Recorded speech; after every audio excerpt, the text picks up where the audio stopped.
देश की सबसे बड़ी मर्डर मिस्ट्री केस की सुनवाई को अदालत ने फिलहाल टाल दिया है। आरुषि को इंसाफ दिए जाने के लिए कोर्ट ने अब एक और तारीख तय की है। सीबीआई और आरुषि के पिता राजेश तलवार की दलीलों को सुनने के बाद गाजियाबाद कोर्ट अब इस केस की अगली सुनवाई 21 जनवरी को करेगी।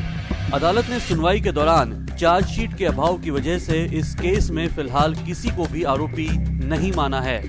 अदालत ने यह आदेश दिया है कि राजेश तलवार को क्लोजर रिपोर्ट की कॉपी सौंपी जाए।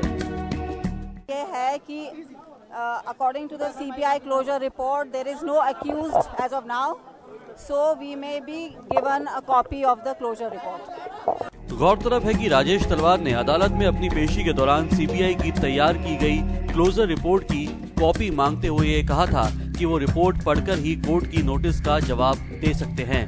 हालांकि सीबीआई ने राजेश तलवार की इस याचिका पर अपना विरोध जताते हुए कहा कि राजेश इस केस में संदिग्ध नहीं बल्कि आरोपी हैं। ऐसे में राजेश को रिपोर्ट की कॉपी दिए जाने से राजेश इस केस को भटका सकते हैं। न्यायालय ने डॉक्टर राजेश तलवार से पूछा कि क्या वो इस मामले में कुछ कहना चाहेंगे, तो उनकी तरफ से पेश हुए अधिवक्ता श्री टमटा जी ने न्यायालय से कहा कि उन्हें केवल सम्मन प्राप्त हुआ है, कोई भी दस्तावेज इस केस से जुड़ा हुआ उनके पास नहीं है, तो उन्हें उपलब्ध करा दिया जाए।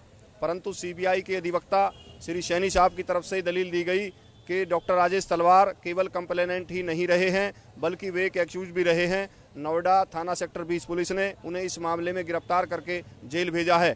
क्योंकि जिस व्यक्ति के विरुद्ध उन्होंने मुकदमा दर्ज कराया था उस व्यक्ति की बॉडी उनकी छत पर मिली थी, तो इसलिए इन्हें कॉपी ना दी जाए। बहरहाल इस केस की सुनवाई के लिए दी गई नई तारीख से आरुषि को इंसाफ दिए जाने की मुहिम में एक नई उम्मीद जरूर बंधी है। ऐसे में अब इंतजार इस बात का है कि कानून के हाथ आखिर कब तक आरुषि के हत्यारे तक पहुंचने में कामयाब हो पाते हैं। Satyendra Bhati, news point bureau, Ghaziabad.